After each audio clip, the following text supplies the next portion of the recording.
ಕೆಲವು ಗುರುವಾಣಿಗಳನ್ನ ಆಲಿಸಿ ಶೃಣುಯಾಮ ದೇವಾಃ ಭದ್ರಂ ಪಶ್ಯೇಮಾಕ್ಷಭಿರ್ಯಜತ್ರಾಃ ಸ್ಥಿರೈರಂಗೈಸ್ತುಷ್ಟುವಾಗುಂಸಸ್ತನೂಭಿಃ ವ್ಯಶೇಮ ದೇವಹಿತಂ ಯದಾಯುಃ ಸ್ವಸ್ತಿ ನ ಇಂದ್ರೋ ವೃದ್ಧಶ್ರವಾಃ ಸ್ವಸ್ತಿ ನಃ पूषा ವಿಶ್ವವೇದಾಃ ಸ್ವಸ್ತಿ ನಸ್ತಾರ್ಕ್ಷ್ಯೋ ಅರಿಷ್ಟನೇಮಿಃ ಸ್ವಸ್ತಿ ನೋ ಬೃಹಸ್ಪತಿರ್ದಧಾತು ಓಂ ಶಾಂತಿ ಶಾಂತಿ ಶಾಂತಿ. ಶ್ರೀ ಗುರವೇ ನಮಃ. ಮೂಕಂ ಕರೋತಿ ವಾಚಾಲಂ ಪಂಗುಂ ಲಂಘಯತೆ ಗಿರಿಂ ಯತ್ಕೃಪಾತಮಹಂ ವಂದೇ ಪರಮಾನಂದ ಮಾಧವಂ. ಗುರವೇ ಸರ್ವಲೋಕಾನಾಂ ಭಿಷಜೇ ಭವರೋಗಿಣಾಂ ನಿಧಯೇ ಸರ್ವವಿದ್ಯಾನಾಂ ದಕ್ಷಿಣಾಮೂರ್ತಯೇ ನಮಃ.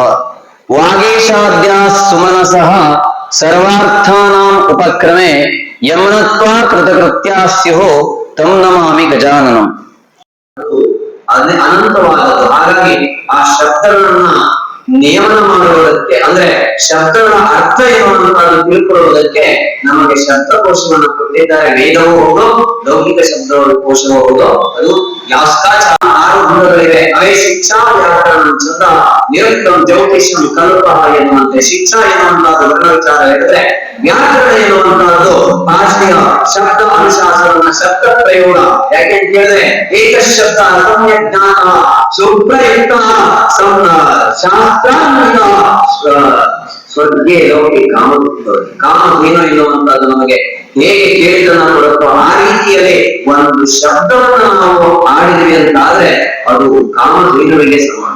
ಹಾಗಾಗಿ ನಾವು ಮಾತಾಡ್ಬೇಕಾದ್ರೆ ಅಷ್ಟು ಸುಸ್ಪಷ್ಟವಾಗಿ ಮಾತಾಡಬೇಕು. ಅದನ್ನು ಕಲಿಸುವುದು, ಅನುಶಾಸನ ಮಾಡುವುದು ವ್ಯಾಕರಣವಾದ್ರೆ ಶಿಕ್ಷಾ ವ್ಯಾಕರಣ ಛಂದಸ್ಸು ಎನ್ನುವಂತಹದ್ದು ಈ ವೇದ ಎನ್ನುವಂತಹದ್ದು ಜ್ಞಾನರಾಶಿ. ಆ ಜ್ಞಾನವನ್ನ ರಕ್ಷಿಸಿಕೊಳ್ಬೇಕು ಅಂತಾದ್ರೆ ವಾಕ್ಯ ಸ್ವರೂಪದಲ್ಲಿ ಇದ್ರೆ ಅದು ಹೇಳ್ಕೊಳಕ್ಕಾಗಲ್ಲ. ಅದಕ್ಕೆ ಛಂದಸ್ಸಿನ ನಿಯಮವನ್ನು ಮಾಡೋದು. ಅದಕ್ಕೆ ನಾನು ನಿರರ್ಗಳವಾಗಿ ನಾವು ಮಂತ್ರವನ್ನು ಅಧ್ಯಯನ ಮಾಡ್ತೀವಿ ಅಂತಂದ್ರೆ ಕಣ್ಣು ಮುಚ್ಕೊಳ್ಬೇಕು ಅನ್ನೋ ಕಲಿಸ್ತಾ ಇರ್ತಾರಲ್ಲ, ಅದಕ್ಕೆ ಕಾರಣ ಛಂದಸ್ಸು. ಅದನ್ನು ಕೊಟ್ಟವರು ನಮಗೆ ಲಿಂಗಲ ಆಚಾರ್ಯ. ಹಾಗಾಗಿ ಇಂತಹ ಶಿಕ್ಷಾ ವ್ಯಾಕರಣ ಛಂದ, ಹಾಗೆ ಈ ನಿತ್ಯ ಜೀವನದಲ್ಲಿ ನಾವು ಬಳಸುವಂತಹ ಶಬ್ದಗಳು ಎಷ್ಟು ಕೆಲವಷ್ಟು ಆಕಾಶ ತತ್ವ. ಆಕಾಶದಿಂದ ವಾಯು ಉಂಟಾಗುತ್ತೆ, ವಾಯುವಿನಿಂದ ಅಗ್ನಿಯಿಂದ ನೀರು, ಆ ನೀರಿನಿಂದ ಪೃಥಿವಿಯಲ್ಲಿ ಸಸ್ಯ ಸಮೃದ್ಧಿಯಿಂದ ಬೆಳೆದಂತಹ ಆಹಾರದಿಂದ ಈ ಶರೀರದಲ್ಲಿ ಮತ್ತೆ ಪಂಚಭೂತಗಳಿಂದ ನಿರ್ಮಿತವಾದದ್ದು. ಪಂಚಭೂತಗಳು ಹೇಗೆ ಪ್ರಕೃತಿಯಲ್ಲಿ ಇರುತ್ತವೋ ಆ ಪಂಚಭೂತಗಳು ನಮ್ಮ ಶರೀರದಲ್ಲಿ ಕೂಡ ಇರ್ತವೆ. ಇಂತಹ ಪಂಚಭೂತಗಳಿಂದ ನಿರ್ಮಿತವಾದ ಈ ಶರೀರದಲ್ಲಿ ಮತ್ತೆ ವಾತ ಪಿತ್ತ ಕಫ ಎನ್ನುವಂತ ಅದು ದೋಷ ಅಂತಾನೆ ಕರೀತಾರೆ. ಯಾಕೆ ಅಂತ ಹೇಳಿದ್ರೆ ಅದು ಹೆಚ್ಚಾದ್ರೂ ಮತ್ತು ಕಡಿಮೆ ಆದ್ರೂ ಕೂಡ ನಮಗೆ ಅದು ದೋಷವನ್ನೇ ಉಂಟು ಮಾಡುತ್ತೆ. ಅಷ್ಟೇ ಅಲ್ಲದೆ ಶಬ್ದ ಸ್ಪರ್ಶ ರೂಪ ಗಂಧ ಎನ್ನುವಂತ ಪಂಚತನ್ನು ಮಾತ್ರಗಳು, ಅಂದ್ರೆ ಪಂಚ ಇಂದ್ರಿಯಗಳು, ಅಂದ್ರೆ ದಶ ಇಂದ್ರಿಯಗಳು. ಈ ಪಂಚ ಇಂದ್ರಿಯಗಳು ಜ್ಞಾನೇಂದ್ರಿಯಗಳು, ಇನ್ನು ಪಂಚ ಇಂದ್ರಿಯಗಳು ಕರ್ಮೇಂದ್ರಿಯಗಳು, ಅಂದ್ರೆ ದಶ ಇಂದ್ರಿಯಗಳು. ಇಲ್ಲಿ ಶ್ರೋತ್ರಂ ಚಕ್ಷು ಸ್ಪರ್ಶನಂ ರಸನಂ ಘ್ರಾಣಮೇವಚ ಎನ್ನುವಂತ ಪಂಚ ಜ್ಞಾನೇಂದ್ರಿಯಗಳಿಗೆ ಶಬ್ದ ಸ್ಪರ್ಶ ರೂಪ ರಸ ಗಂಧ ಎನ್ನುವಂತ ಪಂಚ ವಿಷಯಗಳು. ಅಷ್ಟಲ್ಲದೆ ಈ ಶರೀರದಲ್ಲಿ ವಾಕ್ಪಾಣಿ ಪಾದ ಪಾಯು ಉಪಸ್ಥ ಎನ್ನುವಂತ ಕರ್ಮೇಂದ್ರಿಯಗಳು ಮತ್ತು ಮನಸ್ಸು ಬುದ್ಧಿ ಹಾಗೆ ಮಹತ್ತತ್ವ ಪ್ರಕೃತಿ ಇವುಗಳಿಂದ ನಿರ್ಮಿತವಾದಂತಹ ಶರೀರ. ಈ ಶರೀರದಲ್ಲಿ ಆತ್ಮ ಬಂದು ಸೇರ್ಕೊಳ್ತಲ್ಲ, ಅಂದ್ರೆ ಆತ್ಮನಿಂದ ಕೂಡಿರುತ್ತಲ್ಲ, ಆವಾಗ ಮಾತ್ರ ಈ ಶರೀರಕ್ಕೆ ಚಲನವಲನ ಎನ್ನುವಂತಹದ್ದು. ಹಾಗೆ ಅಂತಹ ಸ್ಥಿತಿಯಲ್ಲಿ ಇರುವಂತಹ ನಮ್ಮ ಮನುಷ್ಯ ಜನ್ಮ ಎನ್ನುವಂತಹದ್ದು ಅತ್ಯಂತ ದುರ್ಲಭವಾದದ್ದು. ಈ ದುರ್ಲಭವಾದಂತಹ ಮನುಷ್ಯ ಜನ್ಮವನ್ನು ನಾವು ಸಾರ್ಥಕಪಡಿಸ್ಕೋಬೇಕು ಅಂತಾದ್ರೆ ನಮಗೆ ಮೊದಲು ಅಪೌರುಷೇಯಂ ವಾಕ್ಯಂ ವೇದ, ಅಂದ್ರೆ ಯಾರು ಕೂಡ ಈ ವೇದವನ್ನು ಯಾರು ಕೂಡ ರಚನೆ ಮಾಡಿಲ್ಲ. ಇದು ಕೇವಲ ಋಷಿಗಳು ತಮ್ಮ ತಪಶಕ್ತಿಯಿಂದ ತಪಪ್ರಭಾವದಿಂದ ಕಂಡುಕೊಂಡಂತಹ ಆ ಜ್ಞಾನ ತತ್ವ, ಅದನ್ನ ಸಂಸ್ಕೃತ ಭಾಷೆಯ ಮೂಲಕ ನಮಗೆ ಆವಿಷ್ಕರಿಸಿದ್ರು ಕೃತಯುಗದಲ್ಲಿ, ಸತ್ಯಯುಗದಲ್ಲಿ.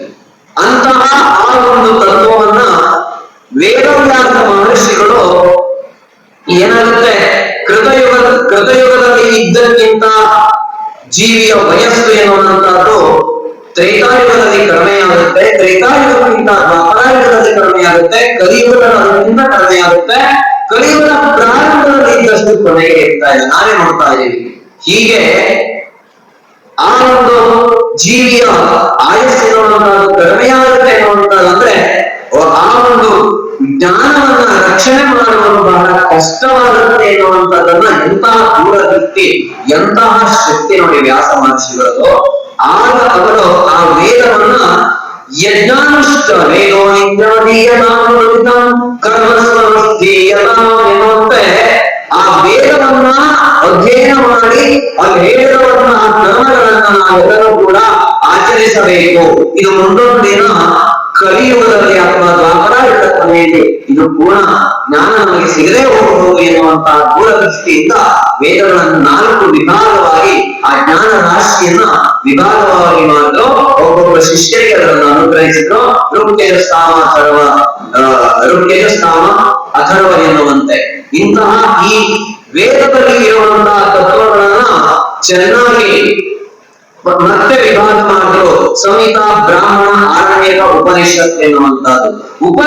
ಈ ಸಂಹಿತಾ ಎನ್ನುವಂತಹದ್ದು ಮಂತ್ರ ಸಮೂಹ, ಬ್ರಾಹ್ಮಣ ಎನ್ನುವಂತಹದ್ದು ಮಂತ್ರಗಳ ವಿವರಣೆ. ಹಾಗೆ ನಮ್ಮ ಮನುಷ್ಯನ ಜನ್ಮಸ್ಥಳದಲ್ಲಿ ಬರುವಂತಹ ಬ್ರಹ್ಮಚರ್ಯ, ಗೃಹಸ್ಥಾಶ್ರಮ, ವಾನಪ್ರಸ್ಥ, ಈ ಮೂರನೆಯ ಯಾವ ವಾನಪ್ರಸ್ಥ, ವನದಲ್ಲಿ ಇರುವಾಗ ಯಾವ ಕರ್ತವ್ಯಗಳನ್ನ ನೆರವೇರಿಸಬೇಕು ಎನ್ನುವಂತಹ ತತ್ವವನ್ನು ಹೇಳುವಂತಹದ್ದು ಆರಣ್ಯಕ. ಅಲ್ಲಿ ಎಲ್ಲ ಆ ಒಂದು ಬ್ರಹ್ಮಚರ್ಯ, ಗೃಹಸ್ಥ, ವಾನಪ್ರಸ್ಥ ಆಶ್ರಮದಲ್ಲಿ ಎಲ್ಲ ಆಕಾಂಕ್ಷೆಗಳನ್ನು ಅನುಭವಿಸಿದಂತಹ ಆ ಒಂದು ಜೀವಿ ಮುಂದೆ ಅವನಿಗೆ ಯಾವುದೇ ಚಿಂತನೆ ಇರಲ್ಲ, ಕೇವಲ ಪಾರಮಾರ್ಥದ ಚಿಂತನೆ ಇರುತ್ತೆ. ಅದರಲ್ಲೇ ನಾವು ಆಧ್ಯಾತ್ಮಿಕ ಚಿಂತನೆ ಅಂತ ಹೇಳುವಂತಹದ್ದು. ನಾನು ಗೌರವ ಭಾರತದವರು ಮಾತಾಡ್ತಾ ಇರುವಾಗ ಗಮನಿಸ್ತಾ ಇದ್ದೆ, ನಿಜವಾಗಿಯೂ ನನಗೆ ಸ್ವರ್ಗದಲ್ಲಿ ಸಂತೋಷವನ್ನ ಕೊಟ್ಟು ಅದು ಆದ್ರೆ ಅವರೇ ನನಗೆ ಅಂದ್ರೆ ಶಿಷ್ಯರೇ ಗುರುಗಳಿಗೆ ವಿಷಯವನ್ನು ಕೊಟ್ಟಿರುವಂತಹದ್ದು, ಶಿಷ್ಯನೇ ಅಷ್ಟು ಸುಂದರ ಅಜ್ಞಾನ ಎನ್ನುವಂತಹ ದ್ವಂದ್ವದಲ್ಲಿ ಇರುವಂತಹ ಈ ದ್ವಂದ್ವ ಕೂಡಿದ ಪ್ರಪಂಚದಲ್ಲಿ ನಾವು ಬಾಳ್ತಾ ಇದ್ದೀವಿ. ಆದ್ರೆ ಕೋಟಿ ಕೋಟಿ ಜನ ಸುಹೃದಯಿಗೆ ಪುಣ್ಯ ವಿನಾ ಲಭ್ಯತೆ ಎನ್ನುವಂತೆ, ಪುಣ್ಯ ವಿನಾ ನ ಲಭ್ಯತೆ ಎನ್ನುವಂತೆ ಮಾನುಷ ದುರ್ಲಭಂಚ, ಇದು ನಮಗೆ ಸಿಕ್ಕಿರುವಂತಹ ದುರ್ಲಭವಾದಂತಹ ಈ ಮನುಷ್ಯ ಜನ್ಮವನ್ನು ನಾವೆಲ್ಲರೂ ಸಾರ್ಥಕಪಡಿಸಿಕೋಬೇಕು ಅಂತಾದ್ರೆ ಧರ್ಮ ವಿಶ್ವಸೆ ಜಗತ ಪ್ರತಿಷ್ಠಾ, ನಮಗೆ ನಮ್ಮ ಗುರುಗಳು ನಮಗೆ ಉಪದೇಶವನ್ನು ಮಾಡಿದ್ದಾರೆ. ಶ್ರುತಿ ಸ್ಮೃತಿ ಪುರಾಣ ಆಲಯ ಕರುಣಾಲಯ ಎನ್ನುವಂತೆ, ಶ್ರುತಿ ಅಂದ್ರೆ ವೇದ, ಪುರಾಣ, ಶಾಸ್ತ್ರ, ಸ್ಮೃತಿಗಳು ನಮಗೆ ಆ ಋಷಿಗಳ ಪ್ರಭಾವದಿಂದ ಸಿಕ್ಕಿರುವಂತಹ ಆ ಒಂದು ಪಿತ್ರಾರ್ಜಿತ ಆಸ್ತಿ. ಇದನ್ನ ನಾವು ಅನುಸರಿಸಿದ್ರೆ ಸಾಕು, ಇದನ್ನು ಕಾಪಾಡಿಕೊಳ್ಳೋದು ಸಾಕು. ನಾವೇನು ಹೊಸದನ್ನ ಸಂಶೋಧನೆ ಮಾಡಬೇಕು ಅಂತಿಲ್ಲ, ಕೊಟ್ಟಿರುವಂತಹ ಪಿತೃ ಆಸ್ತಿಯನ್ನ ನಾವು ಕಾಪಾಡಿಕೊಳ್ಳಬೇಕು ಅಂತಾದ್ರೆ ನಾವು ಯಾರು ಎನ್ನುವುದನ್ನು ಮೊದಲಬೇಕು. ಅದೇ ಅದ್ವೈತ ತತ್ವ. ಇವತ್ತಿನ ಈ ಉಪನ್ಯಾಸಕ್ಕೆ ವಿಷಯವನ್ನು ಏನಿದೆ ಅಂತಂದ್ರೆ ಅದ್ವೈತ ತತ್ವ, ಭಕ್ತಿ ಮತ್ತು ಮುದ್ಗರ, ಮೋಹ ಮುದ್ಗರ ಎನ್ನುವಂತ ಭಗವಂತ ಸ್ತೋತ್ರ. ಇಲ್ಲಿ ವೇದಗಳಿಗೆ ಬರುವಂತೆ ತೈತ್ತರೀಯ ಉಪನಿಷತ್ತಿನಲ್ಲಿ ತಸ್ಮಾದಾತ್ಮ ಆಕಾಶ ಸಂಭೂತಃ ಆಕಾಶಾದ್ ವಾಯುಃ ವಾಯೋರಗ್ನೇ ಅಗ್ನೇರಾಪಃ ಅಗ್ನಿರ್ಪೃಥಿವೀ ಪೃಥಿವ್ಯಾ ಓಷಧಯಃ ಓಷಧೀಭ್ಯೋ ಅನ್ನಾತ್ ಪುರುಷಃ. ಯಾಕೆ ಹೇಳಿದೆ ಅಂತಂದ್ರೆ ಈ ನಮ್ಮ ಶರೀರ ಎನ್ನುವಂತಹದ್ದು ಎಲ್ಲಿಂದ ಬಂದಿದೆ?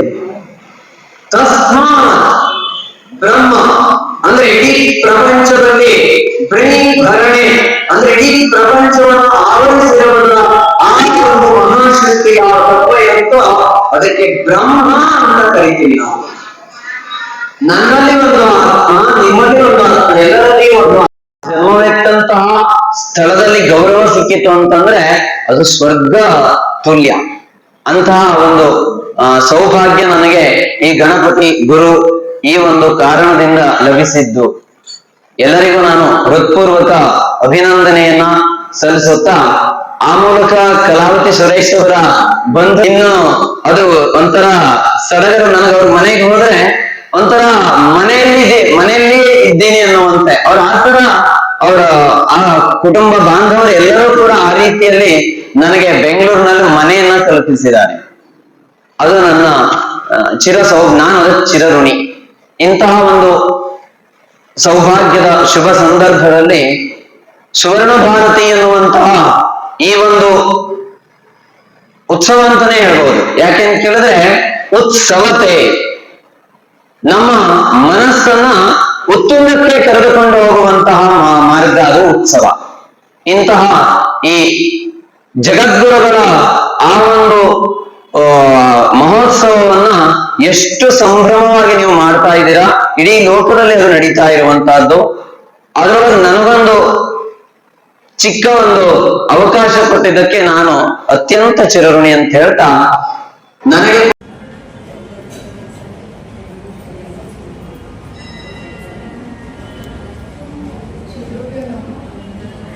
ಪ್ರತಿಯೊಬ್ಬರು ವಿಳಂಬ ಆಯಿತು ಅಂತ ಹಾಗೆ ಹೋಗಬಾರ್ದು. ದಯವಿಟ್ಟು ಪ್ರಸಾದ ಸ್ವೀಕರಿಸೇ ತೆರಳಬೇಕು. ಮಹಾಮಂಗಳಾರತಿ ನಂತರ ಪ್ರಸಾದ ವಿತರಣೆ ಇರುತ್ತೆ. ದಯವಿಟ್ಟು ಎಲ್ಲರೂ ಸ್ವೀಕಾರ ಮಾಡಿ ತೆರಳಬೇಕು.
ಗೊತ್ತಿದೆಯೋ ಇಲ್ವೋ ಗೊತ್ತಿಲ್ಲ. AKDMS ನಲ್ಲಿ ಅವರು ಮುಖ್ಯವಾಹಿನಿಯಾಗಿ ವರ್ಕ್ ಮಾಡ್ತಾ ಇದ್ದಾರೆ. ಇವ್ರು ಏನಪ್ಪಾ ಅಂದ್ರೆ ಸಸ್ಯಾಹಾರಿ ದೇಹದಾರ್ಢ್ಯ ಗೊತ್ತಾ? ಸಸ್ಯಾಹಾರಿ ದೇಹದಾರ್ಢ್ಯ ಪಟ್ಟುವವರು ಅವ್ರು ನೋಡಿದ್ರೆ ಗೊತ್ತಾಗುತ್ತೆ. ಸೊ ಅವರು ಬಾಡಿ ಬಿಲ್ಡರ್. ಅವರು ಇವತ್ತು ಈ ಕಾರ್ಯಕ್ರಮ ಆಯೋಜಿಸಿ ಇಂಥ ಒಂದು ಶಂಕರ ಸೇವೆ ಮಾಡಬೇಕು ಅಂತ ಬರ್ತಾರೆ. ಅವರಿಗೂ ಧನ್ಯವಾದಗಳು.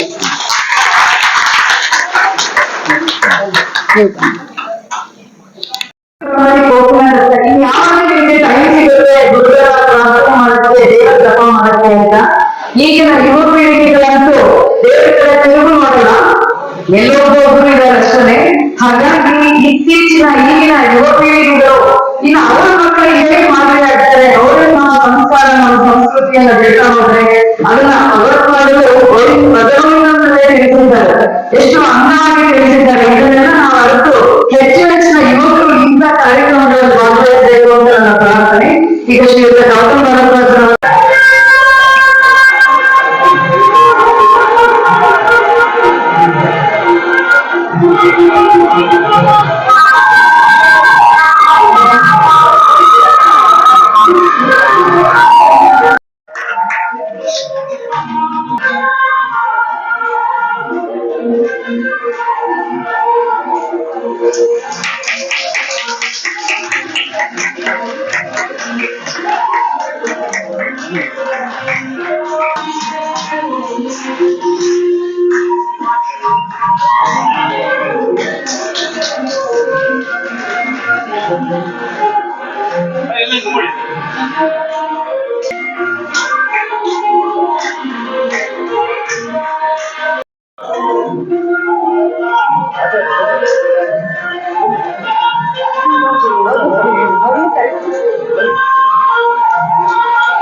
ನೀವು ಬನ್ನಿ.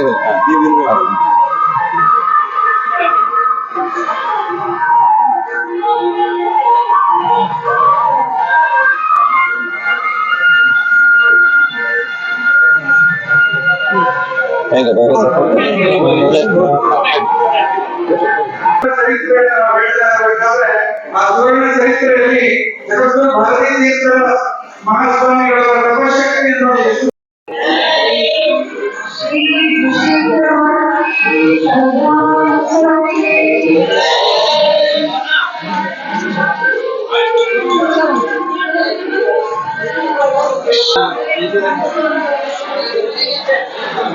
Thank you.